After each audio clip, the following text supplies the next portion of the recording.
Hello there, welcome to this week's transcription tutorial. This week it will be Mark Rousseau's alto solo on Homecoming. That's a tune by the Yellow Jackets. This is a tune from the 80s when the Yellow Jackets were really hot and they had a lot of success with Mark Rousseau, who played a few years with the band but then got I don't know what happened, but he left the band and then he got replaced by Bob Minzer. But this is one, I guess, right before he left the band, and it's an amazing saxophone solo in terms of, technical abilities, and certainly the high notes he can play so well, and he makes insane lines up there with such a speed and technical proficiency. So that's really amazing. So we will dive into his solo, and I can already say the thing that interested me about his solo was more the energy and the way he plays the altissimos, to be honest. And he has also some cool false fingering lines in there, but to be honest, for really melodic or outside concepts, or I don't look at Mark Rousseau the way I would look at a transcription from Michael Brecker, for example, or so many more players. Here it's more about the intensity and the dexterity he displays that we will take a look at. So let's start from the beginning. They start on kind of a pedal point, which is still the melody. It's still the melody, but Mark Rousseau starts already from there to alternate the melody a bit and play in between some fill-ins. So listen to it for yourself.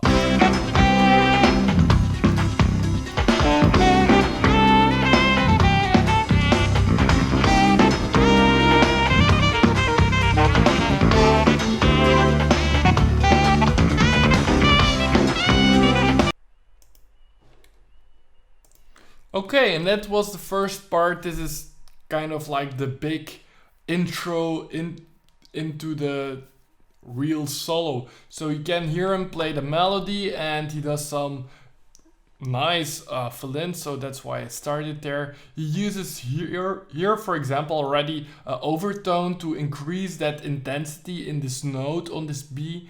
It has a other sound really.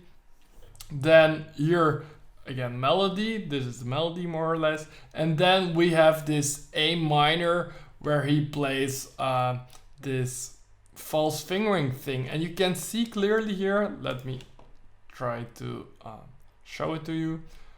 He makes kind of groupings per tree there. If you have to watch it from here. Then that's 1 2 3, 1 2 3, 1 2 3. Wait, that was not okay. This, so that's 3 times 3. So it's a cross rhythm he makes by putting his right hand down at its low C for saxophone players. If you want to, let me show you. It's just an overtone of this C here as well. And oh yes, of course it's a C natural, of course. And then here I think he might as well had the intention to aim for a G here also, but this is the first overtone and not the second like here.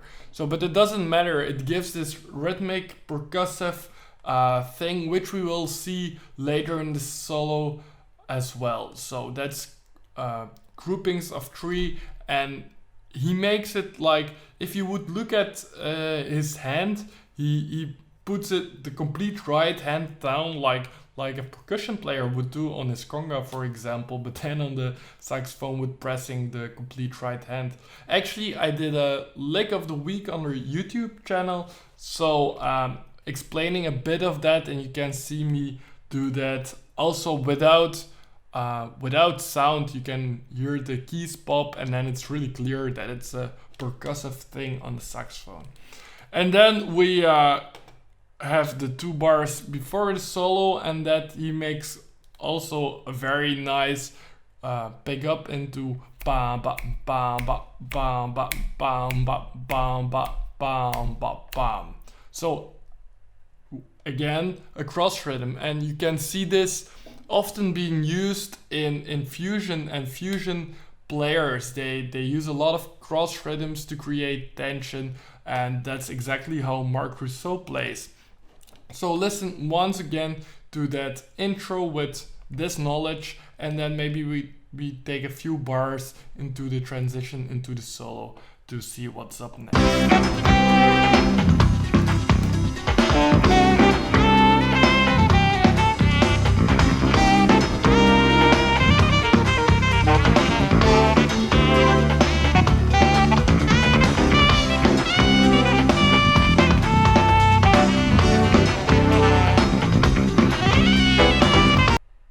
Okay, and let me just stop for a moment here.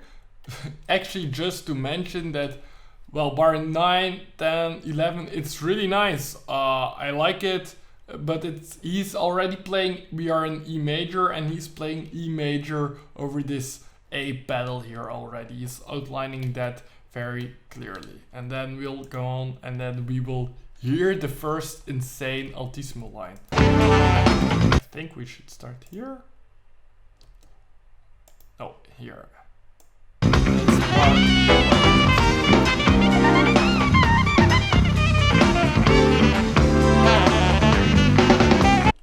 Okay, and let's take a closer look at that insane high, lick, or however you want to call it.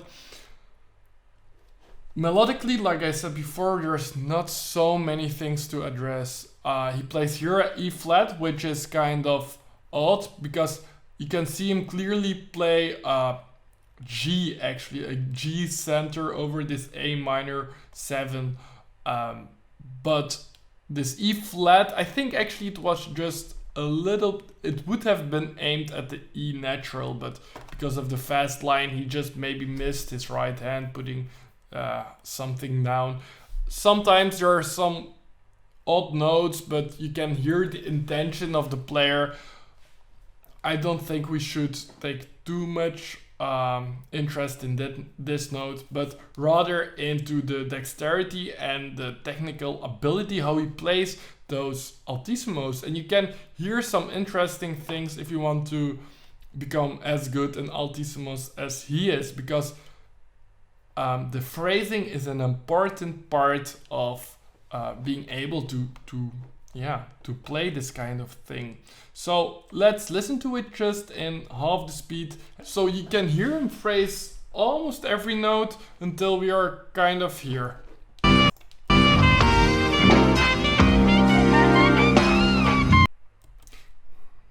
And then, so if we see the altismos, this one, this one, this one, this one, he puts a tongue against every note, and then here he connects these 3.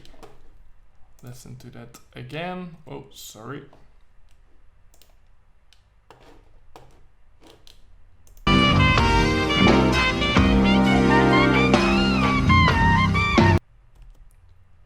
And then he does da da da. Once again, that's the phrasing.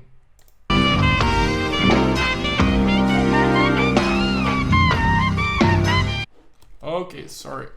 This one actually should be connected to that one.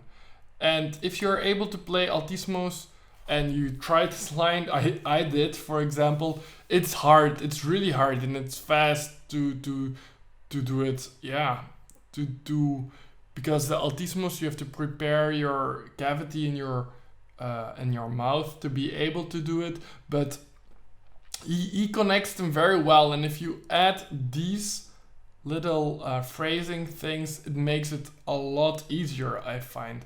This was also something I found by when I was practicing this Oleo solo by Cannonball, and it was really hard and very fast, but At a certain point, I just inserted or tried to listen carefully for the phrasing and which note should be articulated, which should be connected, and so on. And it made all more sense and was actually easier to play it in tempo. So this is something I took from that solo, and it proved itself again in this solo. It makes life easier having the right articulation. So don't listen only to the tone material or that he plays so high and stuff like that. Also listen to how it's being played. So let's go on to a next part.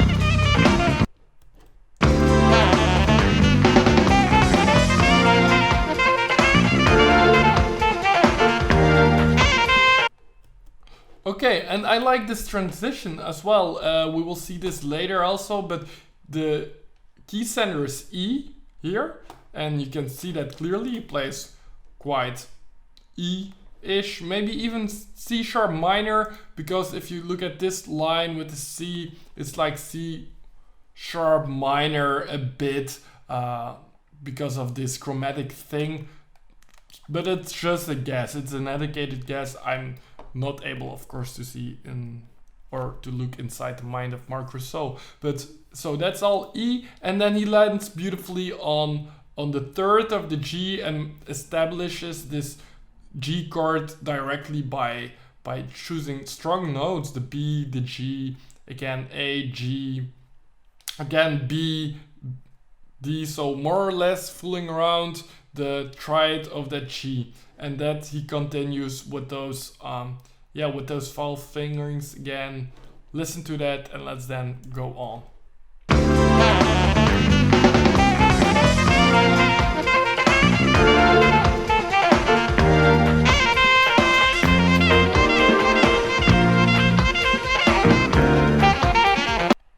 Okay, and I like that little thing, the 3 notes he actually chooses to outline this C/D. You can as well just look at it as a D sus4, and he uses exactly that tone material. The sus4 is the G, then the 5th is also in the chord, and then the root, and then he has a nice little playing with those notes. He keeps it also on the G chord because it fits perfectly over both chords. Actually, here it's the A is the 9, the G is the root, and the D is the 5th. So that's some good line to use over both the chords, and you can listen to the chords now and hear the chord change, but his line stays the same and it works.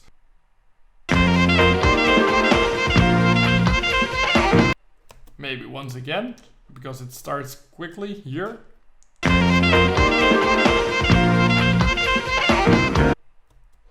And then let's go on with, which was, by the way, the lick of the week. Again, listen already for that really nice transition between we are in G major, and then we will modulate. He will do it very nicely with a beautiful line into the altissimo.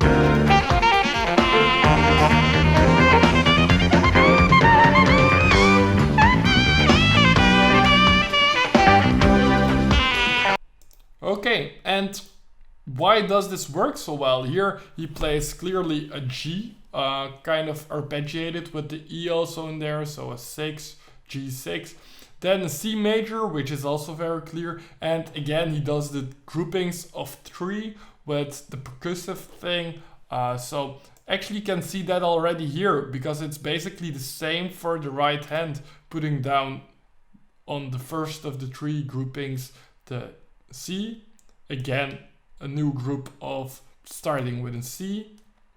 Then he keeps it a little bit longer, and then again starting with, this is also a fingering of this low C because it's an overtone, you see it with this little cross, and then a grouping of 3, and again a grouping of 3 with putting his C down. So he puts a lot of C's percussively down here. Here, oh, that's an E, there, and there. So if you would do only the rhythm, then with the accents where C is written, then it's taka ta ta taka taka taka ta ta taka taka. Could be a little drum thing. And then he plays this high note line, and he lands perfectly on this B, which is really nice. He already uses this B here as a strong note, and again here as a strong note, and then also in the modulation, because it's a common note between the G, there it's the third of that chord, and here in E is the fifth. So that's a very nice way to connect different key centers. If you find a common note, it always works. So listen to it and we will continue.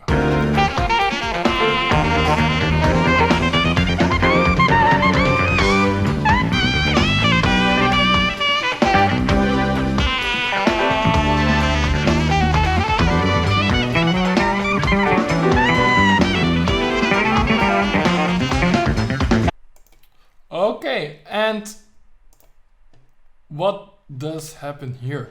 Actually, he can hear there's a little bit of shift in chords. In this scale we are in E, but it's the first time we are going back to like the 6th degree, the C sharp minor, and you have this dim chord, this ascending dim chord, which gives a different, but he's already here preparing this C sharp minor 7, which you can see. So we are, again, I see that as playing kind of harmonic minor because of this C natural going to a C sharp, and then it's all C sharp minor here. Then again, this this typical line where you work around with this major 7 back to the C sharp, and then he goes into the altissimo with kind of this 2 beats with the G. It's a bit the blues scale in C sharp minor. Then all the notes are still in C sharp minor, and then here he does a very cool outside thing, which I don't think is a certain concept per se. He's again doing this percussive thing with the C, and that creates this big interval, the B towards the C twice here, which is a major 7th, of course, and that's really, that has impact, that sound. And then we're at this insane lick where he goes so fluently up into the altissimos and even to this super high G. But it's not only that he can hit that note, but also the way he does it. So let's listen from this whole line with the C sharp minor thing, even harmonic minor at times with the C, and then yeah.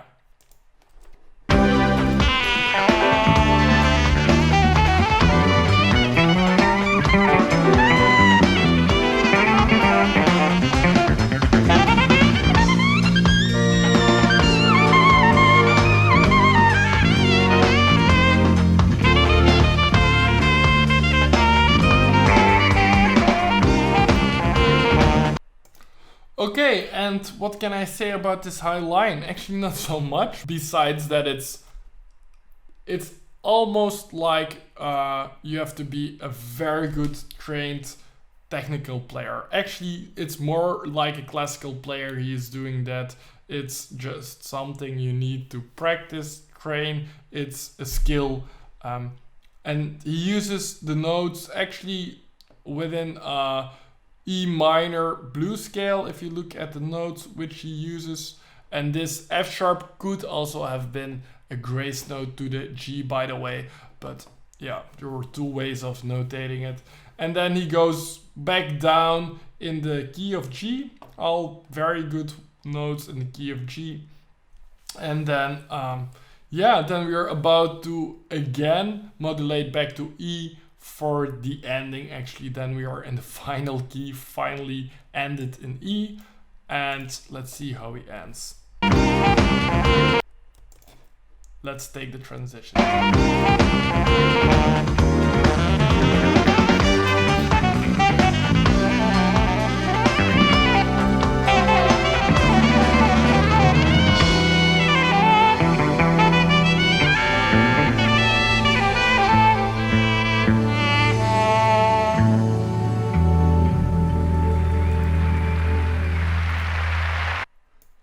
Okay, that was it actually, guys. This last part is in E. He establishes E. He plays really diatonic. He even colors E very broadly with playing some sheets of sounds. So you like. Then here we have a little bit of a arpeggiated thing, going diatonically down, like on here B. Try it. Then C sharp, and then arpeggio down, then a B arpeggio down, then an A arpeggio down. Again, a sheet of sound towards this D sharp, which is the 9. That's a very nice sound. Here it does have split tone on this F sharp, and then they're ending off in, actually in G sharp minor, which is funny. On the 3rd degree, they're ending because we are in E, so it has a really bit weird ending, I think, because it's a really happy tune and they choose to, well, to make a different kind of ending. One last thing to notice is that, like a few times when they modulate, no, actually he does it twice in the same way, not with the same notes, but here we go from E to G, and then he has all the 16 note lines here, establishing still the old key and then going into the new one. And here he does it scale wise the same, but with the other way around, from G here scale wise and then going into B, so you have a very clear sound. So guys, that was it. It's a little bit difficult to do a good masterclass about this one without actually showing you the techniques, because that's why Marcus Sol is well known, I think, not really for the melodic concepts, but for his altissimos, his false fingering use, which he also has a very own approach, I think. And then he does certainly some great lines. So I hope you found this interesting. Let me know what you think, and see you in next transcription masterclass.